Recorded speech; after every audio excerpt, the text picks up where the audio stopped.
This will call to order the Budget Committee meeting for October 29th, 2025 at 6 PM. And we do a roll call. Drew Carter. Jill Hauser, Al Shurtleff. Priscilla Terry, Elizabeth Varney. Christy Wood. Okay.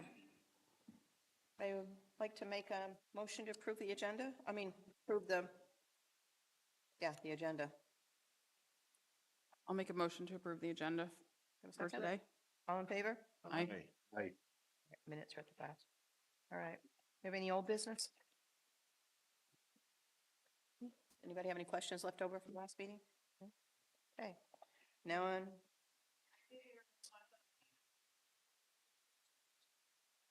Good. Yep. Turn my microphone on. Okay, so according to the Conservation Commission, the lake monitoring line that you had questions on, the Yep. bill from UNH for testing the season's water sampling doesn't come until sometime in December, so there are more charges coming, even maybe January. And since the completion of the Alton Bay Watershed Management Plan by LWA this year, we're expanding our water sampling to include four things to Alton Bay. We're currently sampling 11 sites, so the increase is for those four, plus the anticipated increase in the cost per sample is new for the lake water monitoring. The contracted services line, again, most of the expenses don't come until the end of the year, November or December. And they have bills coming for the invasive plant control, repairs and maintenance for lakeshore rail trails, and mowing of the field at Gilman Pond.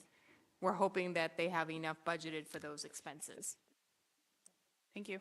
You're welcome. Are there any other questions? We didn't have No. any other questions. Okay. Thank you. All right, I guess we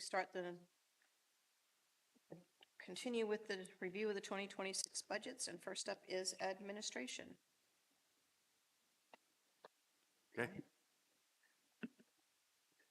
Thank you. Looking at the administration budget, you're going to see majority of, all of the increases in this budget are payroll related between line 1, 2, 3, and 4, or 1, 2, 3, and 10 are all full-time wage lines that all reflect some sort of increase, except for the treasurer and the deputy treasurer. That remains the same because that's a stipend. Other than that, running through the budget, I did everything I could to keep it level funded or reduced one way or another. The only other one is 29 is a benefit buyout, and again, that reflects pay increases, that changes in that. But every other line going down through is either level funded or has gone down a little bit. And that's just because, most every budget that we've done, if we can do it, we've kept everything else the same and just addressed wages because that's our big issue right now. And trying to retain and keep our people past 2 years of default. So I'd be happy to answer any questions. On the selectmen's stipend, is that paid quarterly or annually That's annually. at the end of the year? Yes. Well, are we doing it annually or are we doing it quarterly, monthly right now? Okay. Monthly, but that's the total for the year. Oh, yeah, okay. Yep. could you briefly explain the benefit buyout? I just don't understand, like, what it is and how it functions. Okay, benefit buyouts are, for this particular thing is that everybody gets an allotted, depending on how many years of service they have with the town, what the personnel says, they accumulate earned time. The policy allows that employees that if they can't use all their earned time, have the ability, they can sell it back or buy it back. Okay. The other one, the administrative salary, that's a longevity pay. Longevity pay for employees that hit 15, 20, 25 years of service. That in particular one is for an excess of 20 years. Okay, thanks, Ron. Mm-hmm.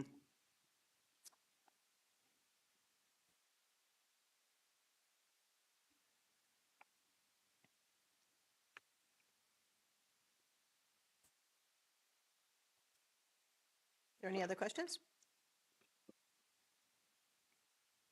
Nope.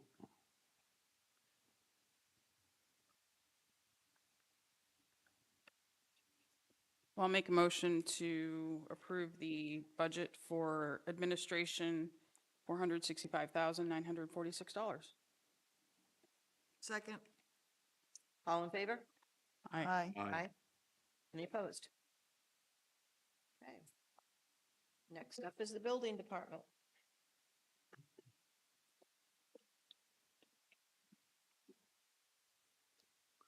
Okay, with the building department, the first big change, well, aside from full-time wages, which reflects payroll adjustments.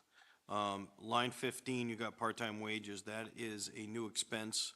What that is a part-time building inspector that was approved in an independent warrant article last year by the public. This year, those wages have now come into the operating budget, but this was voted on at last year's warrant, because the public felt that we weren't getting out to inspections fast enough and getting building permits out fast enough with the building boom. So this has helped us offset that by having, the part-time building inspector basically does on-site inspections all week long. So you got the adjustment of that. Benefit buyout was reduced because it was, the employees there don't have a lot of tenure. So their earn time isn't as much. So they adjusted it down to $1 because they anticipated using their time, which is what we encourage anyways. Most of the benefit buyout comes from people that have been here for a long time, have accumulated time, or they're in positions that are on call in nature, like highway department. They have a hard time using their time sometimes because of snowstorms and weather events.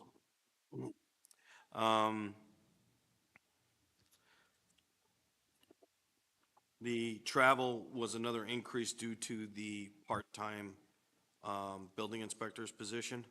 The nature of it is that the part-time building inspector obviously is not a full-time employee, does not come to the office during the day. There are only so many hours that are allotted, 15 hours a week. So the public has the ability for them to call his on-call phone and call in inspections, and he returns the inspections. And in turn, it doesn't make sense that we force him to use a town vehicle because he would have to drive to the town hall first, drop his vehicle off, get a town vehicle, then go back out. And it wouldn't be feasible or economic for him to do that. Not to mention, he has a full-time job too. So it's, and we were lucky that our part-time building inspector that we found is a building inspector in other towns. He's already certified with many, many years of experience. But you know, that came with the trade-off that he's not a full-time employee, and we had to work that out because it would be far worse to have a town vehicle at somebody's personal business on a regular basis. So this was the compromise that was made, but unfortunately, that's an expense we have to bear with that.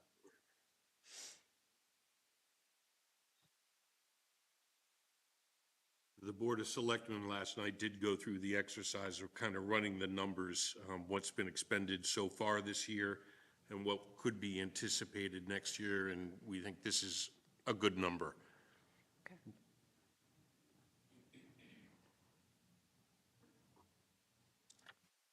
Our lab fees, testing for something? Yeah, lab fees is so the building department's also responsible for health. She's also the health officer. So we sometimes have to do lab fees or testing if there's an issue of contamination. Or even some cases, we got mold issues. Some issues, you know, it depends if it's a health thing. I'm trying to think of some other circumstances. They do partake in some of the water testing as well. It's health related. It's just a few incidental testing situations that come up from time to time. It's not a regular testing cycle. It's reduced anyway, so. Yeah, but it's, and that's because we don't use it regularly. It's more of if we have it, we need it, you know, to do, you know, a couple tests or so if we need to during the year. But this budget incorporates, even though it's the building department, it incorporates Norma as not only the building inspector, but she's the code enforcement officer and the health officer. She holds all three roles. So all three expenses that have to do with any one of those positions comes out of this budget. And boat expense? Yes, they split some of the boat expense, and that, what that is that's mainly for any kind of repairs or maintenance or fuel, because the boat is reserved, usually with a driver, either from the police department or the fire department to, because we're responsible for inspections and code on the islands. So that becomes, you know, we have to go out there quite a bit. And unfortunately, the islands have a lot of rocks around there. That's why we take a driver from the department that the boat's coming from, so they know the area a little bit better. But there are a lot of rocks around the islands. Sounds really exciting to go do inspections on the island until you've done a couple. Right. It gets old fast. Especially when you do it when it's fall and the waves are, 4.5 feet tall in a 19-foot boat, 18-foot boat.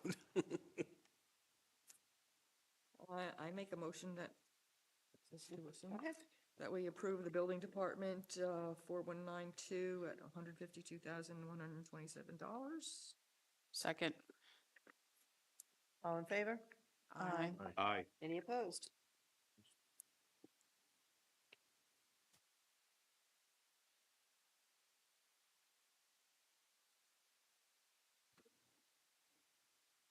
Next up is legal. So legal only has a few lines. The only change in this budget is the police prosecutor's line. We kept everything else level funded. Legal attorney's retainer is town council that we keep retained for general litigation issues. Attorney's litigation fees are for active cases that make it to court, which we, obviously keep a healthier balance in that account because we have a lot of land use cases that come out through appeal. We end up in court, and we have several of them going on right now. Contracted legal fees, that is specific to our, we have a contracted attorney for the Cable TV Consortium, which is there's 10 towns that belong to it, and we all pay a portion of representation. We share a council. It's all the Lakes Region towns that share a franchise agreement with, right now it was MetroCast. Now we've been trying to negotiate one with BreezeLine for like 3 years now, but BreezeLine has already breached, and we're in a situation now where the lawyers are putting pressure on them because they haven't come to the table to meet the terms of the franchise agreement. So we're working that side of things right now, but that's what those contracted fees are, is specific to that matter. So when we get to the legal, police prosecutor, this is obviously the assigned attorney who handles all of the criminal prosecution, both misdemeanor and the early starts of the felony process before it goes to the county attorney's office, also does juvenile issues. The attorney, the big change this year is the attorney that we've had for the last 12 years. The police department decided to go to body cameras, which is the norm for a lot of departments right now. We just made the switch to it, but unfortunately, body cameras come with a lot of inherent issues when it comes to prosecution, discovery, the dissemination of those videos. So the prosecutor now has to be responsible for viewing every single one of those videos through those court cases. It adds several, a DWI arrest could be anywhere from an hour and 20 minutes to 2.5 hours, depending on how many occupants are in the vehicle, how cooperative the suspect is. But those videos have to be watched from start to finish, and notes have to be taken, because that will be the key piece of evidence that the defense is going to try to discredit any officer testimony, and vice versa. The prosecutor is going to use it to prove officer testimony. So it adds a bulk of work in the prosecution side of things. Not to mention, when we get 91A requests, people have a right to request those videos. And we have the obligation to go through and redact what we have to, block out any juveniles, discussions of health, medical conditions, things like that, the prosecutor may be tasked. That's not something he does on a regular basis, but it would be something that the police department would ask for his assistance with, because town council isn't as familiar with this system, so nor is he involved in it. It would take a lot more to get him looped in than to have the police prosecutor do it. So that's why that price increase was negotiated. But what he did to compromise with that is he did offer up a fixed 5-year contract. So this price is now fixed for 5 years. There's no cost of living, there's no merit. So that made the pill a little bit easier to swallow. Just two questions with the cameras. Sure. Has there been an increase in convictions as a result of the cameras? I can see, Does anybody know it's that been, we don't quite know yet, because I think we're, Todd, how deep are we into it? Like, maybe not even 6 months, right?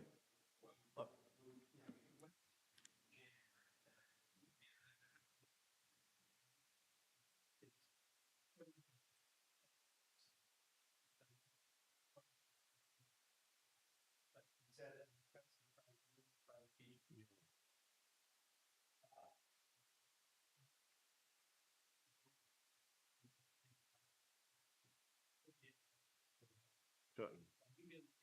Open and shut, right? Mhm.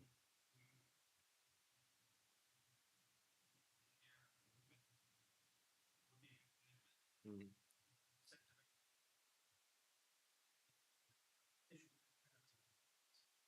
How long are you required to store the video? Yeah. Mm.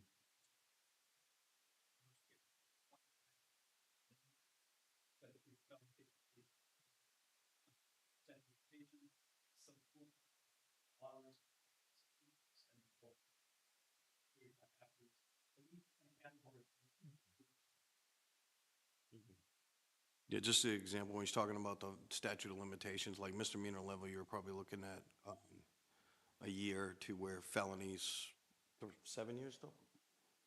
Yeah, 7.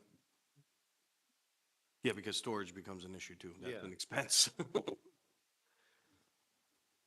It's also important to note that this is not just Alton, it's all the surrounding towns. Anybody who has adopted this, they're all seeing increases in their legal costs associated with the body cams. Yeah. But it's a good thing for the police, for everybody. Good thing for everybody. Yeah. Generally approve of it, though? Does the average officer tend to support it? Oh, really? Yeah, okay. Yeah. Rather than the he said, she said, it's, they're on film. Yep.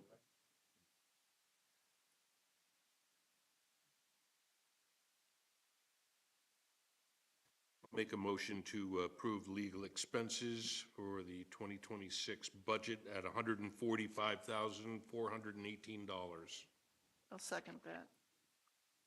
All in favor? Aye. Aye. Any opposed? Okay, okay, next up is Parks and Recreation. Kelly's here tonight to present that for you, so I'll stay seated for moral support. Right, She's you flip responding. her.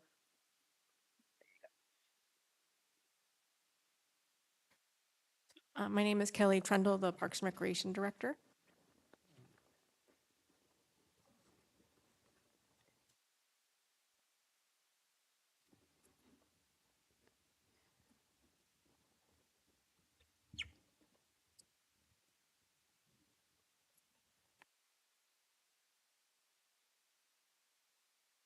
Did you want me to go over anything? Did you have any specific questions? Do you want me to give you highlights? Yeah, hit the highlights. This is a very detailed report. I'm appreciating it, but it's taking extra time to go through every page. Thank you, Okay. Kelly. So this budget, there are 2 increases from the 2023 default budget. Those are full-time wages, 011, and benefit buyout, 029. There are 4 line items that have decreased. Office supplies, 131, postage, 133, new equipment, 201, and uniforms, 206. Also, part-time wages has decreased, that's 015, and that was for lifeguards, which the town no longer hires. So that would be 5 total decreases. All the other line items have remained the same. And if you notice, some line items have not been spent this year or haven't been spent much.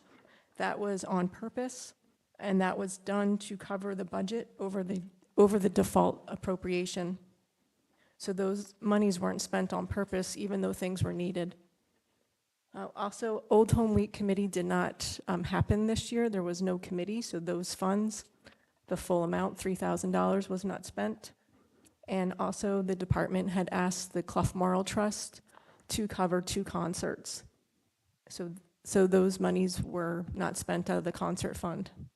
So we have made every effort to do more with less, and this is the budget that you have in front of you. And just to add to what Kelly just mentioned, just to clarify when she said that it was to offset the default, just so you know, departments like hers that can make do are helping to offset the global operating budget, not shortfalls in hers, but we have big shortfalls in bigger departments.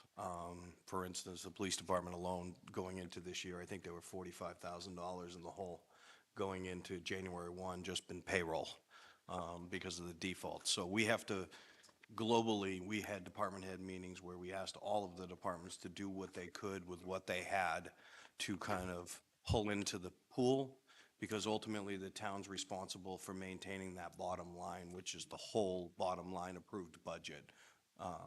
So that's where some of that money Yes. that is not spent is going to offset the global efforts to maintain the default. And also worth noting, in 2025, the request for the full-time wages, we had a assistant that was paid more money than the person that we have now. So that person is getting about $2,000 less per year because they were here less time.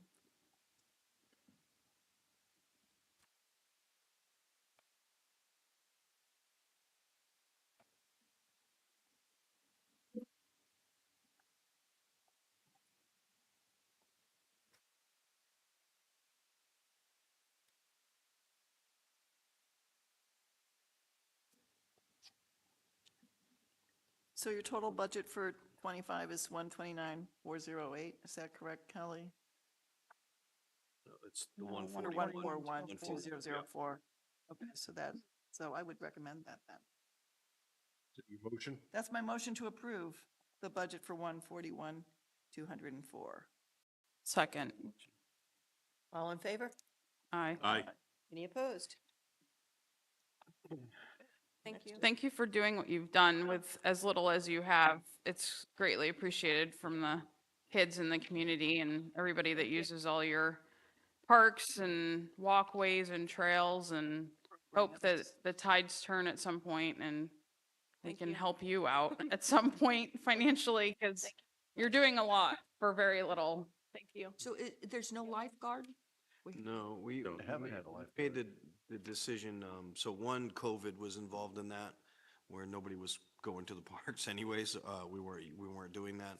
But more so, Kelly couldn't hire because the last offered $17 an hour. $17 an hour was hard to pull in landing lifeguards because they're required to do all their certification training, and that wasn't something the town bared the cost of.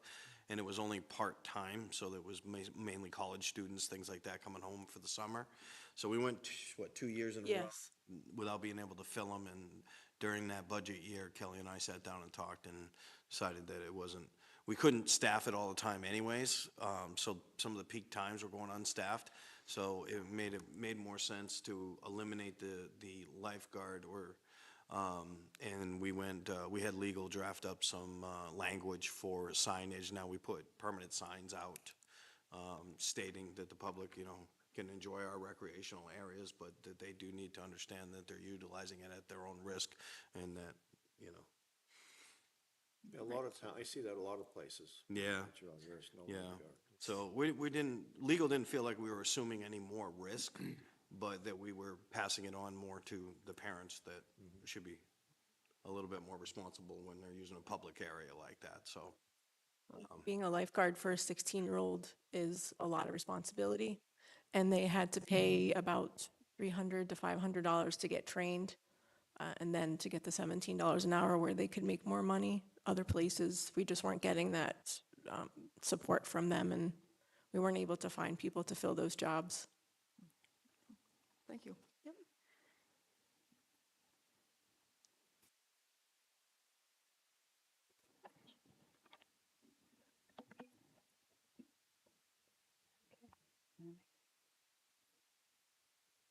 Who's planning? All right.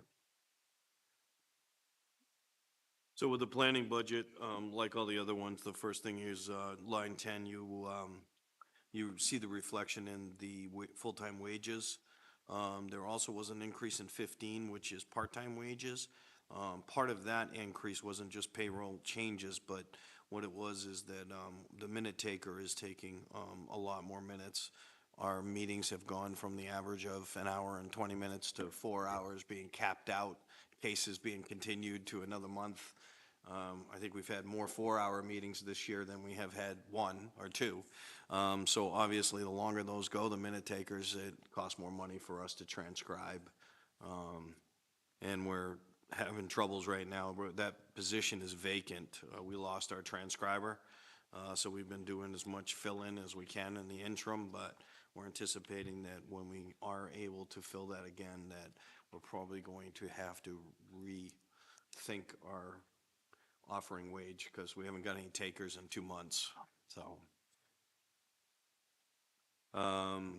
Going on from there, overtime, there was an increase in overtime, by roughly about $124. That was really because of some of the additional needs. We've had quite a few illegal cases coming out of some of this land use, and that's put a very big strain on the administrative assistants and the planner themselves in trying to get court records together for these cases through appeal. And of course, when one of these cases pop up, we've had 3 big ones this year that are still, or 2 of them are still ongoing right now. And it's a lengthy process between appeals, requests for rehearing, then you have the appeal with the court, the Superior Court. And there's a lot of extra legwork outside of their day-to-day business or functions. So we've had to require some late nights to get those, to meet those deadlines.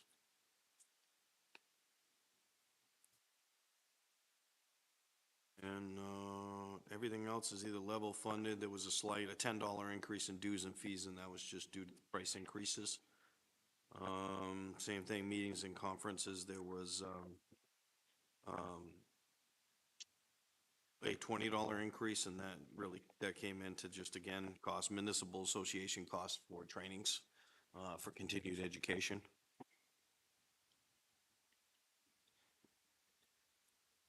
General expenses went up because both of their justice of the peace appointments are due for renew. That's $75 a piece.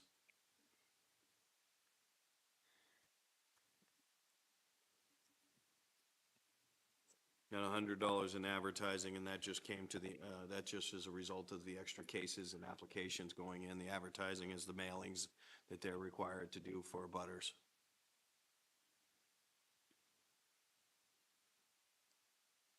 But that's about it, as far as highlights of it, but I'm happy to answer any questions that you might have.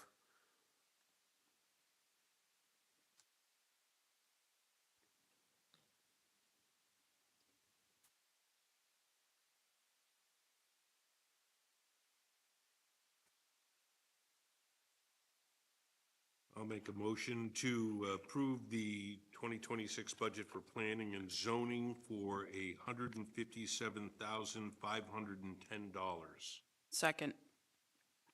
All in favor? Aye. Aye. Aye. Any opposed? we're moving on to Police Department.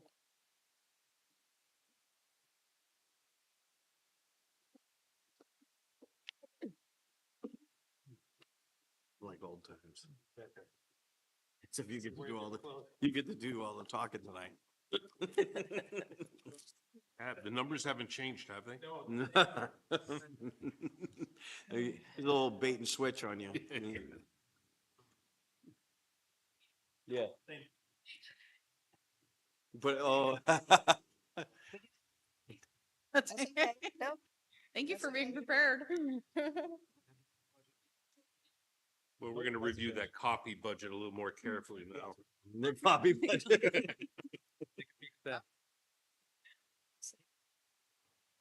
The benefit of that sheet, if you do have that spreadsheet listed out, is it draws your attention right to where the changes really are, which helps me to speak to them kind of quickly. So you'll see the bulk of it is in wages. I included again this year something that I did last year. One of the issues we ran into was we added a second SRO, and it was a retired that his position was reimbursed from the school for school safety.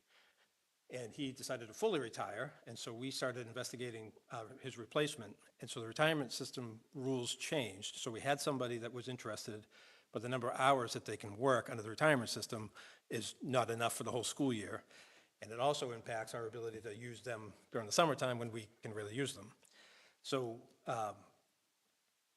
the idea came to me that if we added a full-time position for that SRO, we continue to get reimbursed for the wages while they're in school, then we can effectively add a full-time spot, and it's roughly $17,000 difference. I have the note here somewhere.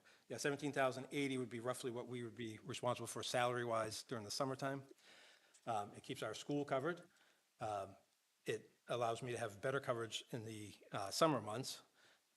And if we were able to pull that together, you'll see in lines 15 and 20, I reduced both part-time and overtime. And essentially how I factor that is I take an average of the rate and multiply it by a number of hours based upon what we're using. So in the part-time line, I reduced that from 1,500 hours to 1,000 hours. And then the overtime, I went from 1,400 to 1,200. So that's why you see a reduction there.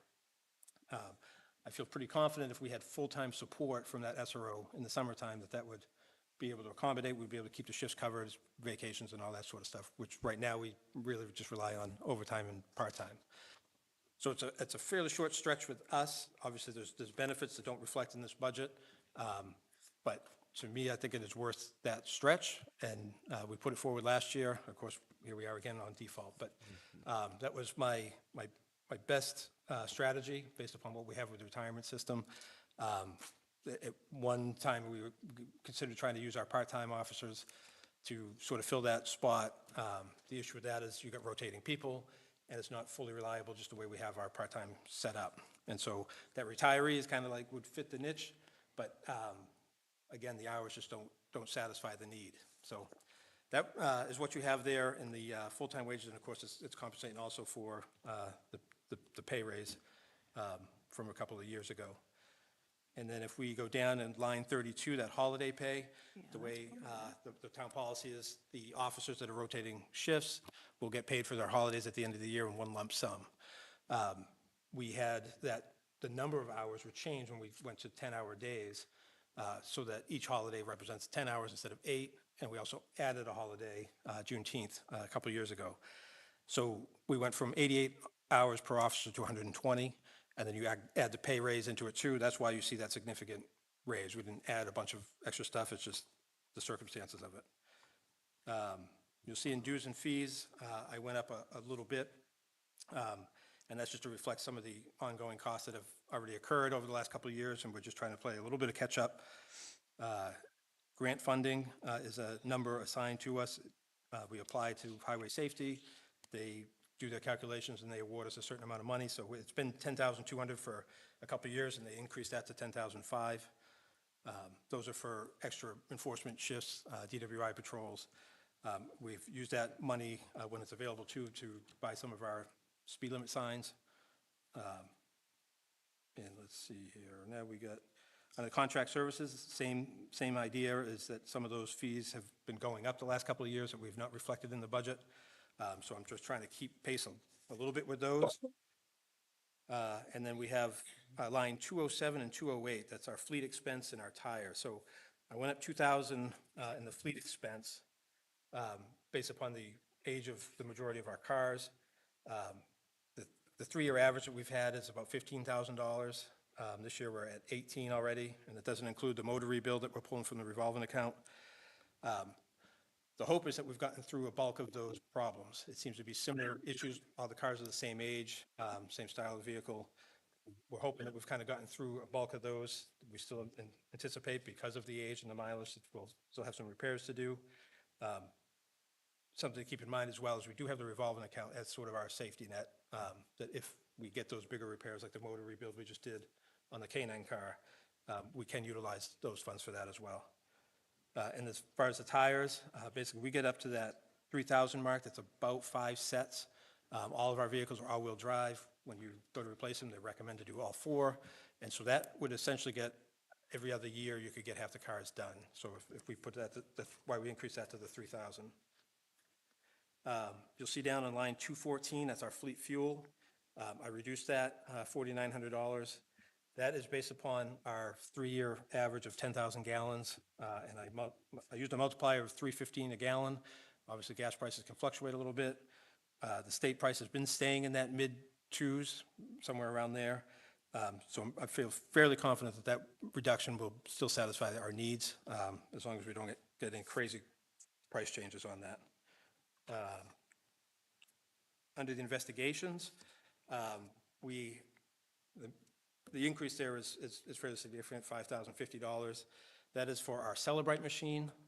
That's the device, the software that we do cell phone downloads. It takes all the information out of the phones. Given today's day and age, cell phones are involved in almost everything we do now. So it's very useful information for us. The unfortunate side of it is, because they know we need it, they can keep increasing the price on us. So I have, just for background, so you get a sense of it, in 2021, when we initiated it, it was $3,700. 2022, it was $3,741. In 2023, it went to $4,880, which is 30% increase. 2024, $6,450, that's another 32%. Then 2025, they took it easy on us at $6,900, so that's only 6.9%. And now in 2026, they're jumping it to $10,240. The big reason is they're totally changing the platform and the software. It's the new upgrade. That the one that we have is going obsolete, so you kind of have to do the upgrade. That $10,240 includes the setup fees and the additional cost for that transition. Next year, we'd anticipate it's going to be lower in the $8,000 range, so still more than what it is today, but it won't be as much next year, is what we're being told. I did ask Adam, our detective, to investigate other options. There's really one other company that offers it, and they're basically the same price. So I feel it's a very useful piece of equipment for our investigations. I mean, it impacts it's not just drug cases, it's sexual assault cases. We've used it for accident cases. As we know, the phone, everybody's using their phone, and it does provide some pretty critical evidence. So I think it's worth the stretch. That's why I added it into the budget. And then if you go down to line 303, my electricity, I reduced by $2,000. That is based upon a 3-year average of usage and the fees, the fee rate that we have, just the multiplication, and I think that will get us there. Building fuel as well, I reduced slightly based upon the number of gallons we've used the last 3 years and the locked-in rate that the town gets. And so that, I think, is a summary of all the changes. I'm happy to speak to any of the other lines if you have questions about them, or any questions about the stuff that I've said. I had a quick question about the SRO program. Yes. So is the intent to only have one full-time SRO, or are you also using your officers, like one of the other officers as a second? Since I've been here, started here in 2002, we've had an SRO that initially I think came under a grant transition. We got some federal money, then we started paying it. So I have one SRO position that we fund as an officer full-time now. We added, because the schools really wanted to have that second officer, so both schools are covered, And it was, really worked out great because we had this retired guy that would be able to work basically full-time through the school year. We get some hours out of them in the summertime, but based upon the retirement system, reduction of those hours, we can't really do that. Right. So I would be adding a second, So this will be a second one that Right. you're adding. Okay, and cool. and the benefit to the town is that because they've been reimbursing for that second position all along, that will continue, which allows me to offset the salary. Yeah, okay. Thank you.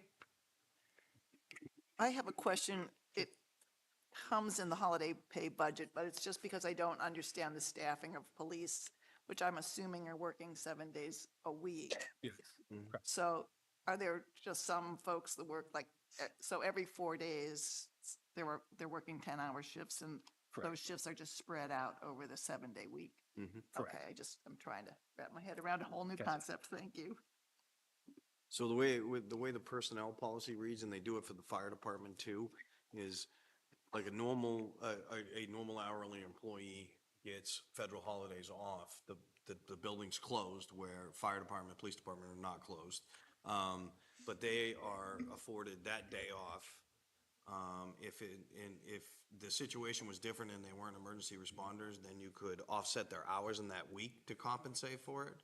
But that's why they get paid for every holiday, because they never get Yeah, they're on 10 hours. Yeah, so even if they don't work the physical holiday, they're working 40 hours leading up to it or right after it. So they're always working those 40 hours. Yeah, just filling in the blanks.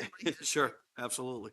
How many employees at, So we are currently at 13 full-time, and we're allotted 8 part-time positions. We only have 5 of them filled right now.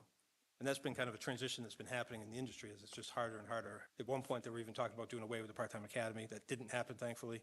But as far as operationally for us, you'll just see by the number of hours that you've been able to utilize them, because it's sort of, well, it's all at will, but we allow flexibility. They usually have full-time jobs and that sort of stuff, and we're limited on using them. We've had a great opportunity with a couple over the years that would work quite a bit, and we just have people that are more filling gaps and not really able to dedicate the kind of time we want, which is why that retiree was perfect for that SRO position, because they're looking to work, 3/4 of the time of a full-timer.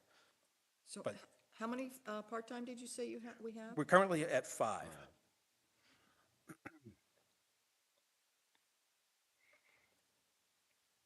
So what the chief's referring to, just to clarify, for those of you that aren't aware of the retirement changes, what he's talking about is when we had the retiree originally, the New Hampshire retirement system allowed retirees to work 32 hours a week, which those 32, and correct me if I'm wrong. Actually, well, there's a little bit of a change, so I'll give them the Okay, numbers you here. do that. I just don't think they knew what you were talking about with the Originally, they hours locked that them into you were 32 hours a week, and then they just put it at a total hours, so you could work 40, 45 hours a week, but eventually run out of hours in the 12-month calendar. So it was at 1,664 hours, which is what we had. Officer Berlin was under that program. Now it's reduced to 1,352. And so if you consider schools, 36 weeks, 180 days, it's about 1,440 on the hours. So if we put them in for the 32 a week to try to work that through, that we still wouldn't have that much left in the summertime. And the reality is, the particular candidate we were working with was trying to keep something kind of consistent through the year. So it just didn't fit for what we were trying to do. So that's kind of what got me trying to think of a different strategy. So if you hire a retired employee, do they come in at the same salary that they left at? It depends on the individual. We did make an adjustment, I think about 2 years ago, 3 years ago, to reflect sort of that experience level, based upon, because if you have somebody that's only part-time certified, they've only gone through the part-time academy, they don't have quite the same experience level, and so to take somebody that has 20, 25 years of experience and pay them at that same rate is not as enticing as it should be. Right. So we reflected it back, brought it up a little more. So like Officer Sullivan is one of the retiree part-time officers that we have, and he was one of the ones that was affected by that. And, it was sort of strange to have him take such a reduction in pay without any benefits or anything else that's added to it, with his 26 years of experience at that time.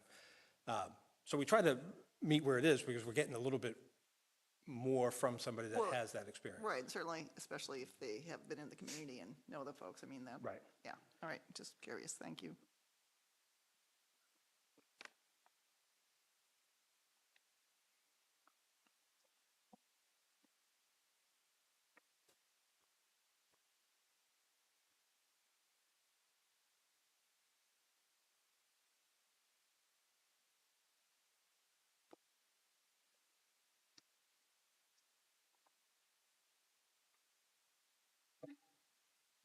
Okay. Anybody else have any more questions? I'll make a motion to approve the police budget of $1,586,715. I'll second that. All in favor? Aye. Aye. Any opposed? All right, thank you, folks. Thanks, Chief. You. Thanks. Thank you.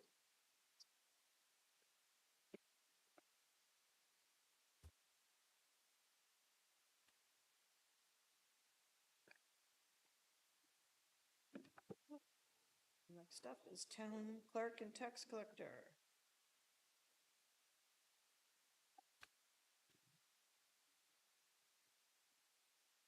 Okay, on this budget, we had another change that was reflected from a warrant article that was approved last year by the town. So this one reflects a part-time assistant in the clerk's office to help offset with vacation time, leave time, training that's required. So they do have a part-time position in there under line 15. That, again, was approved through the warrant article by the people. It's just now being incorporated into the budget. If we do a warrant article every year, those salaries and wages for those employees don't carry over into the default. So that means they have uncertain employment from year to year. Once it's incorporated into the operating budget, then at least the position, once it's approved once, it falls into the default. They may not get a raise, but they at least don't lose their job. So that's why we're trying not to continue these individual warrant articles. We did it to take the temperature of the public and find out what they wanted, what they didn't want. And they were very supportive of the independent warrant articles that we put in. We're just hoping that they understand that that did cause an increase in the operating budget this year. What? They probably did. No, I know. So anyways, so that part-time position, obviously the first two lines, 10 and 15, 10 is the full-time employee merit increase, and then 15 is the addition of the part-time assistant. Overtime with the new assistant, she did reduce her overtime by a little more than half. Benefit buyout as well.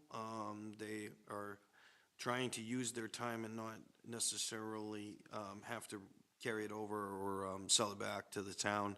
But they're also, with the addition of the assistant, that's the other thing. People are a little bit more free to take vacation because there's coverage.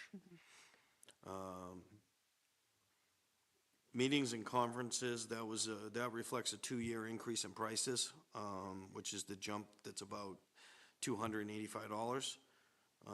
There are these meetings and conferences. I know it was asked of me last night too, in the discussion about the need for these and the training that the town clerk, tax collector, and the deputy clerk, tax collector are at right now is mandatory under state RSA. They have to receive this training annually, and if they don't receive it, it affects their certification. So we're forced to do these professional positions all have continuing education requirements, which is in any profession, especially if there's some certifications or licensing involved. And travel mileage, that was more reflective of the federal change in the mileage rate.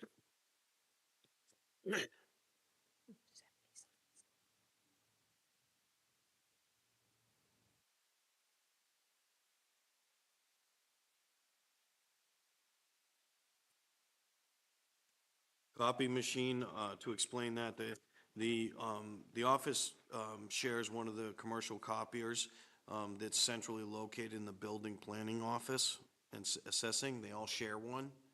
It's not the most convenient thing, but it keeps our costs down. But a couple of years ago, we decided that one department was basically bearing the cost of the whole machine. So we split it up between the departments so that it's better transparent as to where those expenses and who bears the responsibility of that portion of that expense. Unfortunately, this looks like a new expense this year. But we did this 2 years ago, but the default budget doesn't reflect it. So that's why it reads 0, even though this isn't a new copier. They've been doing this for years. Redemption is the company that we contract with to do the tax lien process, the research of mortgage holders, lien executions, lien redemptions, and the Belknap County Registry of Deeds.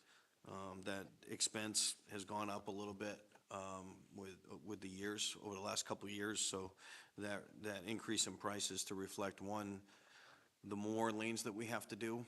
Unfortunately, as taxes go up, cost of living goes up, some people's ability to make ends meet is getting harder. So that's where we're at as far as with the increase in price and the increased need.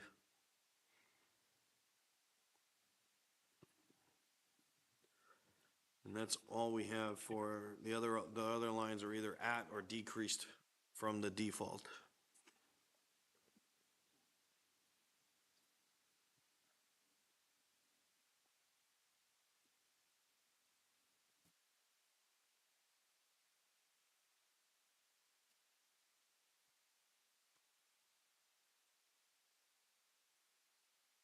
Make a motion that we approve the town clerk budget for 3-2 at $213,843. Second. All in favor? Aye. Any opposed? Water Department. If I may, if the board doesn't mind, I wanted to throw this out here, and this might benefit Drew with his conversation that's going to occur next meeting. Just kind of wanted to take the temperature of the budget committee's thoughts. But I know one of the reason we're not talking about the election registration right now is the board tabled it because they want to have a discussion. There's one particular purchase that needs further discussion and explanation from the clerk. But I wanted to throw it out there to see if you guys had any input to share that would benefit Drew in the coming conversation, and then we can move on.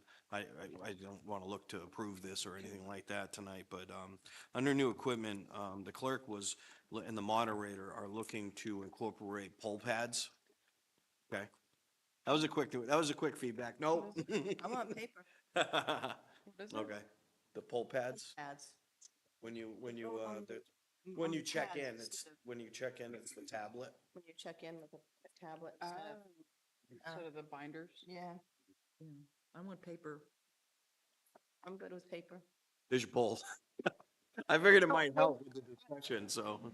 My opinion would be, among the electronic advances we've talked about, I'm going to use that term loosely, but we talked about body cameras. Yep. We've talked about the lawsuits or various legal issues that you've been involved with, you being very broadly. Not me. No one specifically. We talked about the training that the clerks had because of the money, primarily, that they manage. And this is a version of tracking polling, right? What happens at a voting station? And these have been in the news a lot the last few years, whether it's local news or national news. And so I think, again, it would be a good idea if we could hear from the people that have had the training about it, since it's like the job of the clerks to just hear their input before we make a decision on that. Yeah. So I can understand why it was tabled. Sure. And that's what the board's gonna do. They're gonna sit in. When Jen was unavailable, she had a conflict last meeting, so I sat in and did what I'm doing tonight. But I didn't attend the training. I don't know anything about them other than I live in New Durham. I vote in New Durham, and New Durham had them. But that's my little bit of experience with it. And so certainly the board needs more. They felt they need a lot more Yeah, and information, so. there may in fact be a paper record that is kept along with it. I mean, I don't know enough to say it doesn't have a paper backup, because I certainly, Not all technologies necessarily are, new technologies are to our benefit, though. We just have to keep that in mind. well, yeah, Yeah, I can think of a lot that are not, but yeah. I didn't know if that would help or not, but I figured it would be, it would weigh in. I mean, the conversation is gonna be the conversation, so. The response down there echoed what my Yeah, point I to know. some degree, so. Yep. Okay, let's move on to water. Sorry, thank you. I figured while we were here, we'd throw that out and just kind of feel the situation out. I will tell you, if the board feels that they want to table this water department, budget, I will certainly, open to that. I will tell you straight up, I did not mention to Courtney last night that budget committee was gonna happen again tonight. Some department heads got the memo, and I know she didn't, so I apologize. She's not here tonight, not because she didn't want to be or got a conflict, it's because she didn't know. She's snubbing us. Yeah, no, it's totally on me. But I will go through it because the increases are out of anybody's control. So I think that is probably going to be evident to you folks, but certainly, if you would like to hear something from Courtney, there is no rush to approve this tonight. So I will tell you that the big increases, she basically Excuse brought. me, Ryan, Oh, I'm before sorry. you start, I mean, we should preface this whole thing, this is covered by all of their collections throughout the course of the year. Correct. Yes, you're right. You're right. Prefacing this in the fact that even though it's a warrant article that goes on, the entire water department is funded through the end users, which is all the fees that they charge just to the water customers. They are not funded through regular taxation. Yeah.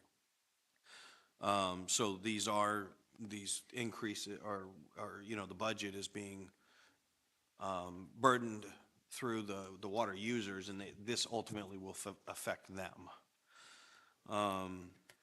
So really what it comes down to is she was pretty much level funded up till 2 weeks ago when the open enrollment for insurance came and for the retirement. So one thing, because the water department is funded completely separate from the town, all of their employee benefits and health insurance are built into this budget. For the departments that you're listening to right now, we have one benefits budget that you'll hear later when we get all of our fees in, and it's about $3 million. But that includes all the town employees. So the water department is separate in that all their employees, their benefits, and health pay come out of their budget. So when we get hit with increases, they get hit there, as well. So what happened is they had 2 employees that went from single plans to family plans on the medical, which there's nothing that we can do about that. During open enrollment, they have a right, especially if they have a change in family status. There was a slight increase over the merit pay, moving forward. But really, that big hit came from if you look at the health line, that was the massive hit. Other than that, So- I'm We- sorry, go We don't ahead. have any encumbered information, the expenditure by, the date that was handed out for the budget, for the water department that I can see. There's what? I'm sorry? The expenditure detail by account with EN, what's been encumbered so far? We don't.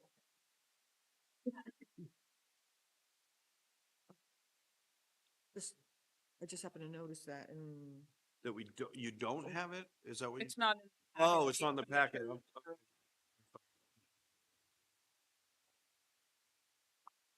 Worries. Yeah. I will tell you, I had a conversation with you yesterday because we did the budget presentation in front of the board, and the water department has $69,000 for the rest of the year. So I do know that they have an enterprise fund that ebbs and flows depending on when their bills come back in, their quarterly bills. They did mail out some bills fairly recent, so there will be money coming back in. But as far as what was allocated, now I will tell you, they didn't go to default. So their budget got approved last year. The town's budget didn't. So they weren't in default, but they're still, even though they're not in default, they're running only at about 69,000 for the rest of the year right now. That includes all their payroll. So they're probably gonna make it, but they're gonna be squeaky tight. so.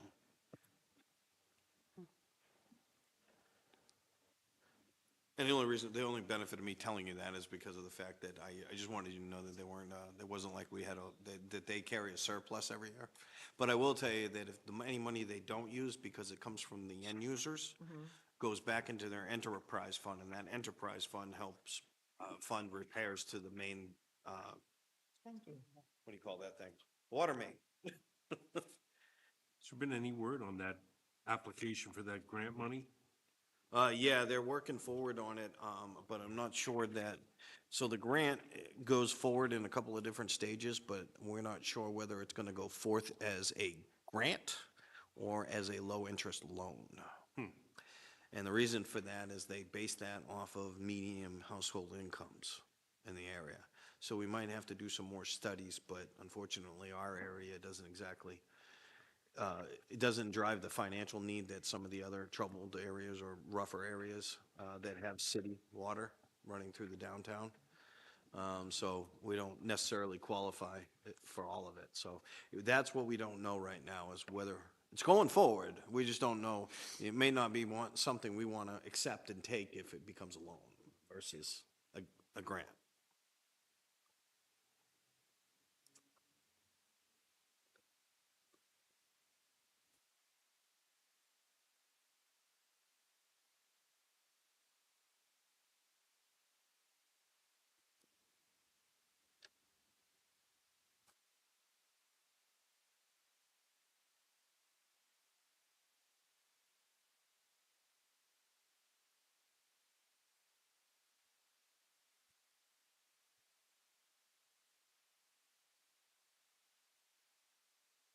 I'm just curious about like their main expense, the 601 line for this year. I think they've spent almost double what they had budgeted for. I was just wondering if that's like a one-off. What line was it again? 601, like main expense. It was budgeted 10,000 and they've spent almost 20. Yeah, What was it? it was that water main break we just had by Levy Park. Oh, okay. I Yeah, think they had a, that was the second one this year, wasn't it? yeah, but that one at Levy Park, that was discovered to be, I think that was an 18-inch line, which I didn't even know we had lines that big. I don't think they did either until it started shooting out of the side of the bank, and so we had to, there was a big call out for that. Is that because of the age of the line, or is this like something that they need to anticipate more money for down the line, or is it like No, just a so one-off? what happened was, this leak happened, it occurred. So the main comes out of Levy Park, and apparently it drops and they angle board under the river. And it comes up on the other side. And where it dropped and they sleeved it, the seam compromised at that point, so there wasn't a hole in Oh, the okay. pipe, it's polymer, so it didn't deteriorate. But where the seam was, the seam let go because they do that, what do you call that? It's like the splicing, but it's, The welding? yeah, but it's, yeah, it's like they grind it down, heat it up and stick it together. But what I saw, I showed up there while they were digging it, while they were uncovering it, and, it had let go as the pressure, from it going down and angle boring under, so it was a compromise point. So they're not anticipating that line is failing, it was just that particular configuration. It was quite an angle that it dipped. It should have gradually went down lower, but that was installed many years ago. But I was surprised to see it was polymer versus, I figured it would have been cast or whatever that pipe is there. A little out of my league. Ductile iron. Yeah.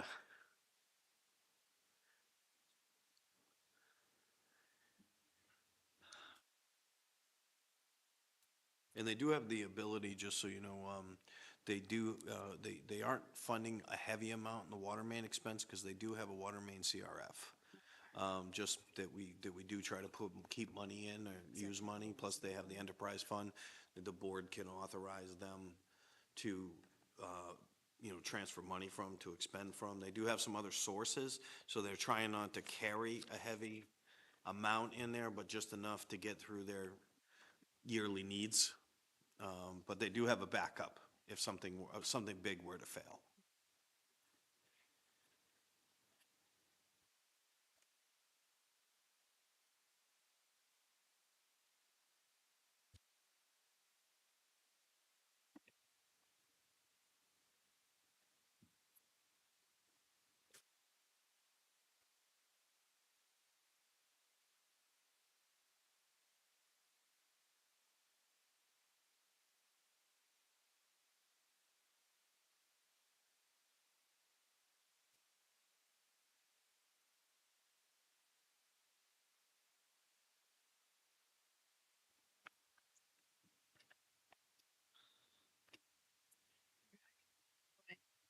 902 says lease of a truck. Says 14.9, but they haven't spent any. Did they not lease the truck? No, I don't believe. 902, the very last line. Oh.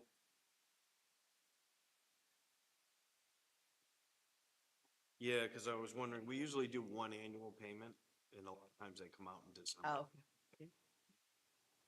Yeah, no, I think that truck is, They're gonna that's come out a in yearly payment, yes. December. Yeah. Okay.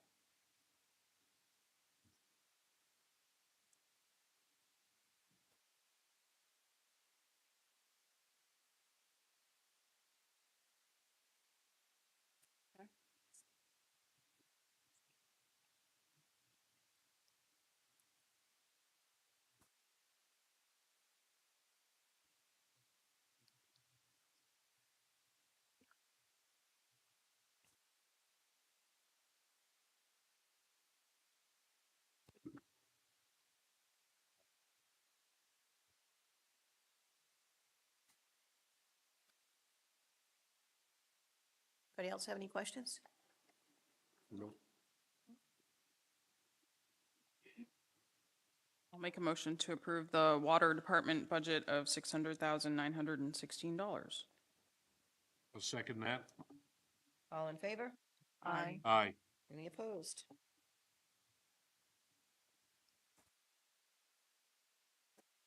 And move on to approval of minutes. Anybody have anything to add to the minutes? No, thank you. They're so timely. It's awesome. I actually remembered it.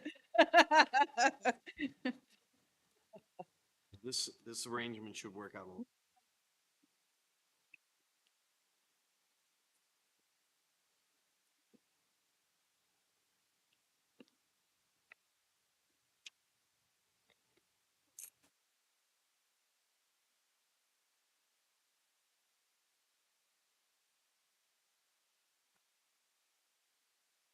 I'll make a motion to approve the October 22, 2025 Budget Committee Public Meeting Minutes as presented. I'll second. All in favor? Aye. Any opposed? Right. Have any other business anybody like to discuss? Just to bring up something, so I'm looking at the calendar, so, I'd like to cancel next Wednesday's scheduled meeting, because the Board of Selectmen won't meet again, so you won't have any budgets to approve. Okay. Because the board meets on the second Tuesday, and that's Veterans Day, so they're only meeting on the 12th. So that'll be the next time that hopefully we get the big push of the rest of the budgets through. So your next meeting will incorporate a lot of the big budgets like fire department and DPW, which is highway, solid waste, cemetery, grounds and maintenance, all of those. But we need to try to arrange a different day that week. Carol, can you open that door and look at the calendar? Make sure I don't double book the room. The reason why it is so the Board of Selectmen has moved their meeting to the 12th because of Veterans Day. The 19th, Finance and myself are gone because we're at the Municipal Managers Conference in Manchester during the day. So we might have to just change the day of the week if we can find a day that works for everybody. And then the following week from that is Thanksgiving week. I don't think anybody wants to meet on the Wednesday before Thanksgiving. I mean, if you guys want to, we can celebrate. But what is, Talk turkey. there you go. What does, Tuesday, the 18th look like for you guys? Oh, never mind. Yeah, and I have a school board meeting as well. You have, why don't we try this? Carol, what do you have for open days in there? 13?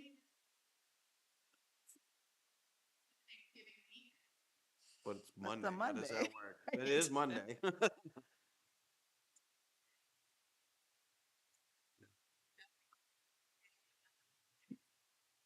Nothing on Thursdays? On Thursdays? Nothing on Thursdays? But the 20th? Like the 13th or the 20th? Anything on Thursday? We have to meet after the next Board of Selectmen meeting, right? The third, what about the third? Yeah, the Thursday the 13th. That looks Is good. that-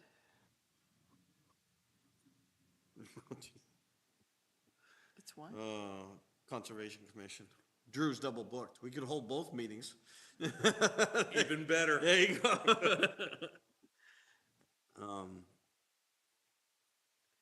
Thursday, the 20th, is that an option? I could do, Yeah, I can be here. Is the 20th open? Okay. 20th? Yeah, how about Thursday the 20th? I could do, Can do Okay. that. Yep. Do we need 100% attendance here? No, we don't need 100%. We just need a What are quorum. you saying? I don't know what time it's gonna wrap up. There's a community thing that runs at Parks and Rec is the one. What date does Thanksgiving fall on? Okay. So- First and 27th. 27th. Oh, The 20th. 20th, 20th, 6 PM here. yes. Sorry. Meeting the 29th? that's today. Oh, yeah, October. We're not meeting next week. Okay, I got that one off, okay. All right. So we're Okay, meeting the 5th is off, Okay, so now So the then next we one is meet the 20th. on the 20th. Should be good, right? And I will push the 20th forward to hopefully have the remaining budgets. We'll have to do default and then we'll go I into warrant think we article. won the 5th But previous. default won't be. Yeah, won't be okay, a I'm big looking at the 5th. lift. That'll yes. be pretty Right, easy. This yeah. default pretty much gonna be the default budget from last Okay. year. Couple of changes. Trying to think of what else we have, Oh, we gotta do the school, right, at some point. That's in December though, right? but I don't concern myself with that. We got it. Do we know when we'll hear from the state relative to highway funds and school funds? You know, rooms and meals?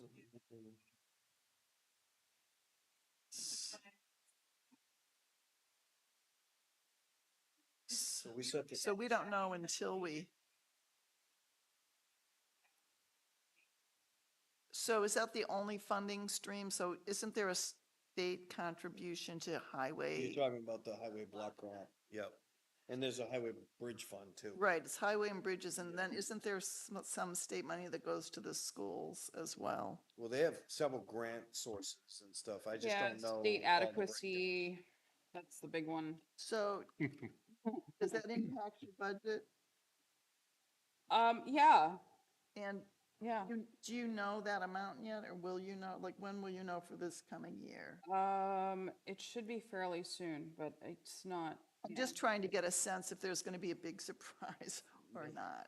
No, from our end, there won't be. From the school, I think normally Tim, the superintendent, when he comes in, his budget usually reflects the offset from those grants, and he talks about that on a regular basis. I'm just not, I can't talk intelligently about it, because I have no idea what grants they get or don't get. Yeah, I know you there's get a lot flex more, a lot of funds them. and It's all based on free and reduced lunch and Mhm. disability, like special education Right. and English as a second language students, which we don't really have, but the others we do. We get extra funding for that. Okay. And is there anybody who is working on strategies to educate our voters Yes. well in advance? Yes.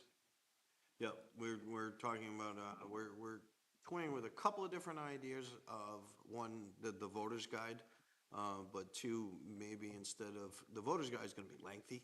It just has to be lengthy. So we're talking about putting on a podcast. And then streaming, Who's we? myself and the department heads. Because may I just make a suggestion? Hmm? I do read the Baysider and Daily Sun most days. If there is like a police report or a highway report, I mean, it seems like you have a great opportunity to talk about like the great things that are being done in town on a regular basis and hit people that may not be tuning into podcasts or things like that. So Yeah, just, I think just the a thought. podcast is a limited audience, but it is still an audience. I think it's not a bad idea. But, and I like the idea of some sort of a handout, Voter guide? the voter guide, and maybe it's a quick synopsis with again, a technology, scan this for more information and, so that, we give them the Reader's Digest version, but if they really want to dive in deep, we also give them the opportunity and the access to that through one of those URL or whatever they call them codes. Thank you, that thing. Yeah, you Yeah, know how to do it, right, yeah. Drew? Sure. I think we have to remember that there is a segment of our population who's not necessarily tech savvy, and they really. Older. They Yeah. don't look at the they don't know what a QR code is or how to access it.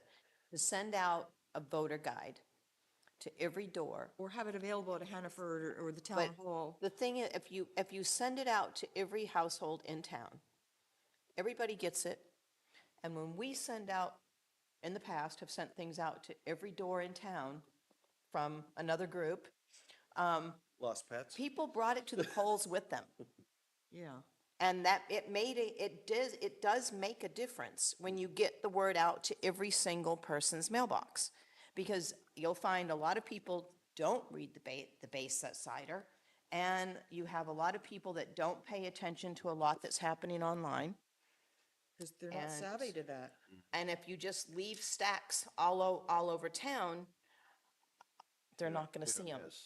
Yeah, no, I true. like what you're saying, and I Like we agree do with like a it. mass mailer?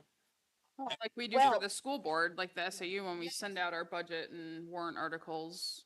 But if you're sending it to every single door, and you do it every door direct mail, it's only like 20 cents a piece instead of 75 cents a piece. It's a lot cheaper. The postage is a lot thing, and I can help you set it up. I was just gonna say, I probably reach out to you on that. one, Yeah, 'cause I've no, never I done think that that's a before. great idea. That's probably the broadest group of hitting everybody. That's a good idea. It just seems to be the best way of getting it out to everyone, and it's the most inexpensive way. Yeah, and perhaps, I say the QR code, but maybe it's the QR code or swing by the town offices and grab a more lengthy version. You can. Or but go to you your can YouTube also- station channel. You can offer it every which way. Yeah. Kill it all. Yeah, Online, podcast, I just- paper. If you want to put together Paper a group format. that's going to sit down and try to figure it all out, I'm more than happy to volunteer. yeah, me too. You too? Are you gonna write though? Cause this lengthy version you're talking about, I'm scared. Laura's more scared because she thinks she's gonna get tasked for it. All Well, right, yeah, no, absolutely though. We have been tossing around, I've been doing a lot with the department heads, because last year, toward the end of the year, Kelly was one of the ones that jumped up and mentioned the voter guide and had some ideas. It just got late in the season, for us to try to get that information out. Maybe hindsight, that was a bad idea. We should have maybe made the push. But this year, that's been a topic of discussion for several months now. I'm trying to figure out whether it's more appropriate to, we're probably just gonna start writing it now, even without the budgets approved. Yes. Because the essence behind the budget, whether the number is exactly approved the way it's presented or not, the issues are still the same. What we're dealing with, the lack of truck drivers and being able to fill positions, because that's gonna be a real issue this year. Yeah, Plow the routes. dollars can be plugged in at the last second, but the body and the meaning of the message can be started right now. If you need help with clerical folding or whatever, I can help, be part of the team. I can't really help you with the whole concept. That's fine. Well, I've done it, but I just haven't done it from soup to nuts. I've done the clerical. No, Hands-on. we'll work on putting that together. I had, Rob, our assessor last year, put together some graphs showing the breakdown of the tax rate you know, this much is local, this much is school, this much is county, state education, because a lot of people don't even understand the breakdown of what the tax rate is, and that only a smaller portion of that is actually the town. The rest of the stuff is out of our control. So some of those increases that they've incurred over the last couple of years, I know that the natural reaction is to take it out on the town because that's the only thing any of us can control. The state is controlled and the county is controlled by the delegation, so. But also, he helped me with some, trending rates, graphs and things like that to show the tax rate. Yeah, or and even to like show how local things things or relate. just comparison. No, really, information's a good thing and direct mailing. Yeah. Yeah. Get it in your mailbox, you've got it. I love it. So. Do we need to increase somebody's budget now for postage? Yeah, but I'll hit you up for that personally. But,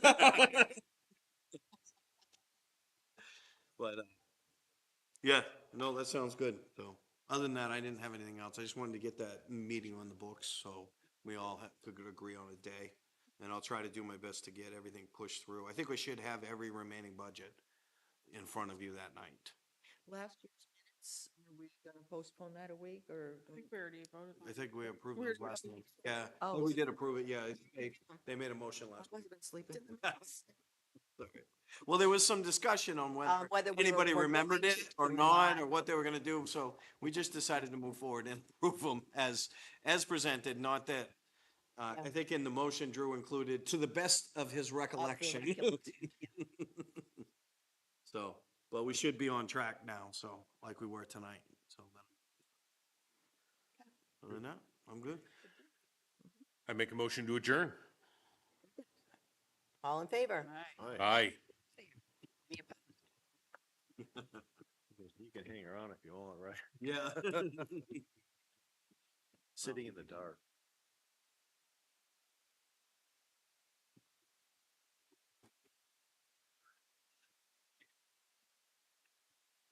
Seeing way too much of you.